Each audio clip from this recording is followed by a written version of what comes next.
Sairam. This is a very interesting episode recorded by Professor Narayan Kasturi in the biography of Bhagawan Sri Sathya Sai Baba, Satyam Shivam Sundaram, Part 1. In the 1950s, Swami was touring different cities, towns and villages in South India, showering his love and divine grace. He happened to reach the town of Tiruchirapalli or Tiruchirapalli as it was known back then. There, one person began to criticize and condemn Swami, saying that all his claims to divinity were false and all the miracles were doctored. Swami gave him such a befitting response in the most unexpected manner. Swami's discourse was due, and as Swami rose to speak, he picked a boy from one of the front rows in the gathering. Now, many people in the gathering knew that this boy was deaf and mute. It's a known fact that any child that is born deaf also becomes mute because there is no way for the baby to learn spoken language when it's unable to hear sounds. So this boy had been deaf and mute since birth. And Swami calls him to the stage, puts a microphone in front of him and asks him, "What is your name?" Oh my God, what was going to happen? Much to the delight of all the devotees who had gathered and much to the dismay of the naysayers and the disbelievers, this boy thundered into the microphone, "Venkatanarayana." Oh my God, the mute had spoken. Mookam Karoti Vachalam, goes the saying that the Lord can make the mute speak. And that was the miracle that was witnessed by hundreds in public in the city of Tiruchirapalli. I remember an occasion when there was a Trai session in progress where all of us students and teachers from Swami's educational institutions had gathered in his own residence at Brindavan Whitefield in Bangalore, Trai Brindavan, and a speaker was delivering a talk. And he said these very same words, "Mookam Karoti Vachalam." The Lord's grace can make the mute speak. Now, after this person completed his speech, Swami told Dr. T. Ravikumar, who was back then my chemistry lecturer, to speak. And as he went to the mic, Swami told him, "Opposite ka cheppu," meaning speak in the opposite vein. And then Ravi Kumar sir spoke on the topic Vachalam Karoti Mookam, meaning God strikes the eloquent dumb. And there have been many moments of being dumbstruck, and this video is about those moments when the Lord leaves us dumbfounded, because just as he Mookam Karoti Vachalam, he also Vachalam Karoti Mookam.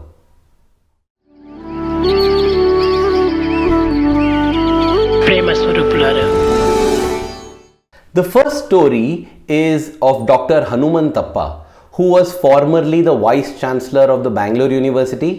Later, he also became the Vice Chancellor of the Sri Sathya Sai Institute of Higher Learning.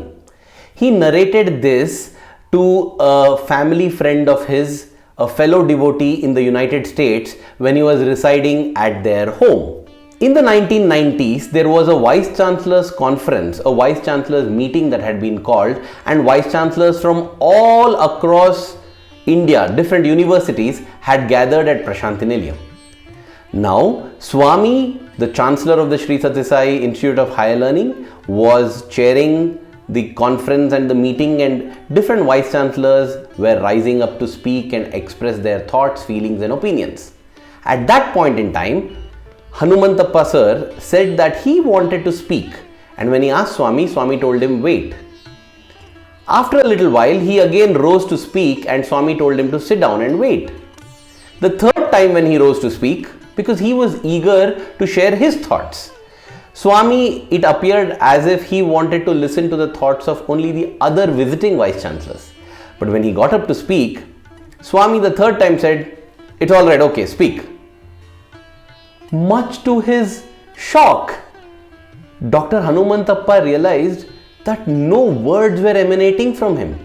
He just stood there in silence and everyone was waiting for him to speak. He is just unable to speak. Try as hard as he did, he was just not able to speak. Finally, excusing himself, he just sat down and allowed the meeting to progress. He told this devotee friend of his later on that he was unable to speak even after the meeting. In fact, much later, his wife went up to Swami and prayed to Swami saying, Swami, something has happened to my husband, he is not speaking at all. And Swami just smiled and said, oh, I had not wanted him to speak, that is why. Okay, he will speak now, don't worry. Again there, Swami acted as if he had forgotten, but that very evening, Dr. Hanumanthappa got back his voice, got back his words, and he could speak. Let us not forget, dear brothers and sisters, that our Swami is Goddess Saraswati incarnate. He is Mother Saraswati herself. He is the Vidya Daini. He is the Vidya Poshini. He is the one who makes us speak. He is the one who gives us knowledge, gives us wisdom, everything.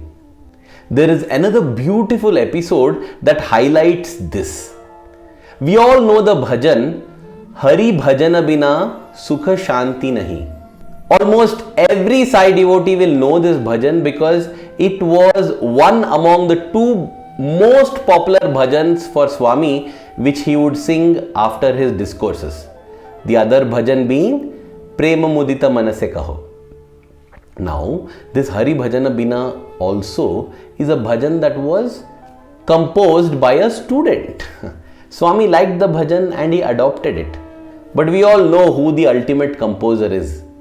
In case we still feel that it was a student an alumnus of the Sathya Sai Institute of Higher Learning who composed it, listen to this episode. During a Guru Purnima discourse, this is possibly in the 1980s and 90s, when Swami was singing this bhajan, Hari Bhajana Bina Sukha Shanti Nahi, he began to look at one of the students who was seated in the front rows of the bhajan group. And he seemed to be signaling something to him. Now this student was wondering, what is it that Swami is trying to tell me or ask me? And he paid careful attention, and then he made out that Swami was repeating the same line of the bhajan and was desperately asking him for the next line. And so he prompted Swami. He mouthed out the words of the next line of the bhajan so that Swami could get it, and suddenly Swami's eyes seemed to sparkle in recognition. He had got it and he continued to sing the bhajan. This was something that happened between Swami and the student, and nobody else seemed to have noticed. So this student felt very, very good about himself. And not just that. The next big event festival that was happening, then also Swami chose to sing the same bhajan.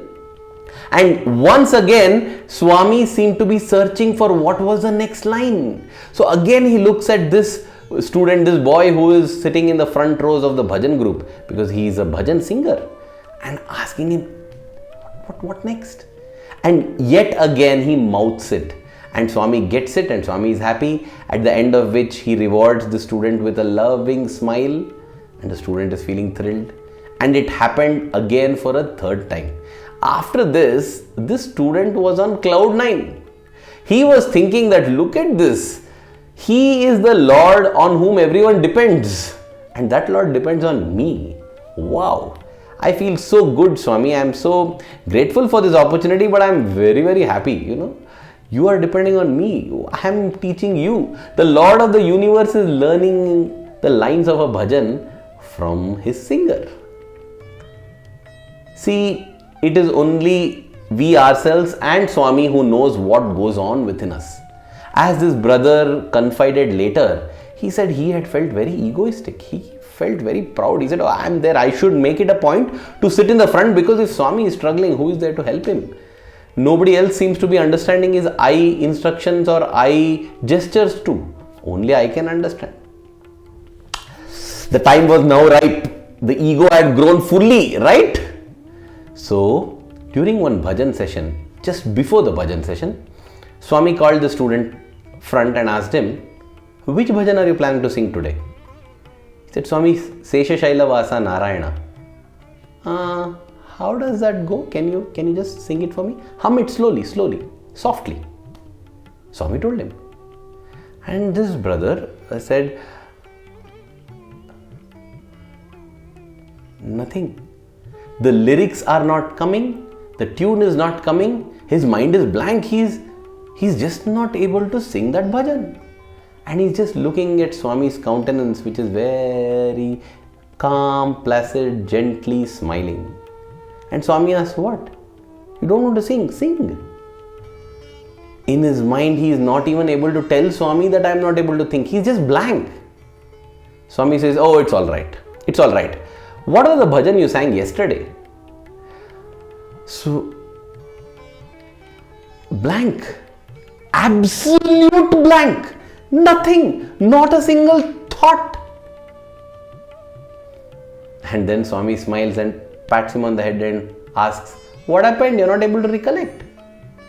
The moment that pat touches the head, the recollection comes back and he says, yes, Swami. But with the recollection comes the realization of how foolish and egoistic he had been. He says, I remember, Swami. Thank you for granting me that, but please forgive me. Then Swami looks at him and says, you think I forgot the bhajan lines? You think that without you I won't be able to sing the bhajan? Remember, if I forget something, the universe will stop functioning. Dear brothers and sisters, that is how Vachalam Karoti Mookam happens. Not just the boy sitting there was dumbstruck, everybody in the bhajan group was dumbstruck, and I'm sure each and every one of us who are listening to and experiencing this incident are also dumbstruck. It reminds me of what Swami had told Dr. Adivi Reddy, the father of Dr. Narendranath Reddy, during one dinner session where Dr. Adivi Reddy had the pleasure and privilege of dining with Swami. He saw that Swami was barely eating anything. He said, Swami, you are not eating at all. I think you must be drawing your sustenance directly from the 5 elements. Instantly, spontaneously, without batting an eyelid and very casually, Swami replied, No. The 5 elements draw their sustenance from me. Just because he moves with us, talks to us, and behaves like one among us, let us not forget who Swami really is. He behaves like one among us so that we can feel kinship. He is the one who gives us our words. He is the one who gives us our thoughts. Let us pray to him, dear Swami, with your will, you can take us to the Amanaska stage, the stage of absolute thoughtlessness. Let us yearn and crave for that, and let us work for that, Swami, and let us never become thoughtless in the negative sense where we get deluded and think that you don't know what you're doing, and we start giving you advice saying, Swami, why is this happening? Swami, why is that happening? Swami, do this, Swami, do that, as if we know better than you. Dear Swami, may we always remember who you are, and may the love that we have for you in our hearts keep growing stronger every passing moment. Thank you. Jai Sai Ram.